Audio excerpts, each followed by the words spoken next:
Bonjour, mon nom est Roch Terrien, je suis président des cliniques Neuroperformants et aujourd'hui nous allons parler de choc post-traumatique. À mon avis, les plus avancés dans le domaine, c'est l'armée américaine et plus spécifiquement l'Intrepid Spirit Center, qui est le centre d'excellence de l'armée américaine en traitement des chocs post-traumatiques et des commotions cérébrales. C'est depuis l'année 2013 que Neuroperformants collabore avec le Dr. Mark Zola, qui dirige les programmes de l'armée américaine à l'Intrepid Spirit Center. Et c'est lors de nos nombreuses rencontres, visites, échanges et études de cas conjoints que nous avons développé des connaissances dans le domaine et adapté nos pratiques pour mimer, à plusieurs égards, ce qui se fait chez nos voisins du Sud. Alors, dans cette vidéo, je vais tenter de vous illustrer ou vulgariser ce qui se produit au niveau du cerveau lorsqu'on a un choc post-traumatique et comment on peut intervenir efficacement en neurofeedback chez ces personnes. Voici trois régions du cerveau qui sont impliquées dans les chocs post-traumatiques. Nous avons le cortex préfrontal, l'amygdale et l'hippocampe. Commençons par le cortex préfrontal. Son rôle est au niveau du jugement, donc il nous permet de distinguer si une menace est réelle, donc un coup de feu par exemple, ou un autre bruit soudain qui pourrait être une chaise qui tombe par terre. Alors habituellement, lorsque le cortex préfrontal fonctionne normalement, il nous permet facilement de distinguer entre une menace réelle et qu'il ne l'est pas, et ensuite va aviser l'amygdale qui est notre bouton d'urgence au niveau du cerveau.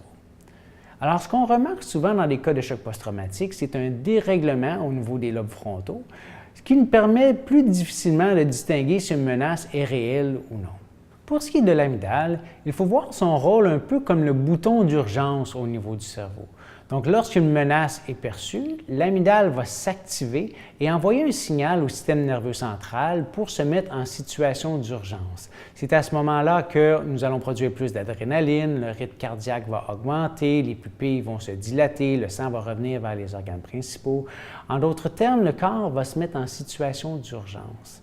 Lorsque la menace est passée, l'amygdale devrait se calmer et ensuite permettre à l'individu de se calmer. Mais dans les cas de choc post-traumatique, nous remarquons souvent que l'amygdale reste toujours hyperactive. Donc, l'individu est toujours dans une situation d'urgence, même si la menace est disparue. Parlons maintenant de l'hippocampe. Son rôle est principalement au niveau de l'enregistrement à plus long terme des souvenirs ou des mémoires. Alors, la nuit, notre cerveau et l'hippocampe devraient classer et mémoriser les événements de la journée pour les mettre dans une mémoire à plus long terme. Alors, dans les cas de choc post-traumatique, souvent, nous avons une difficulté à distinguer entre les mémoires passées et les situations réelles. Alors, comment intervenir en neurofeedback dans les cas de choc post-traumatique? Si nous utilisons les derniers systèmes à 19 électrodes, alors nous voudrons porter une attention particulière à ces trois régions. Premièrement, nous voulons nous assurer d'un bon fonctionnement des lobes frontaux. Ensuite, nous voudrons calmer l'amygdale, donc en d'autres termes, relâcher le bouton d'urgence, et aussi s'assurer d'un bon fonctionnement au niveau de l'hippocampe et de la communication entre ces trois régions du cerveau.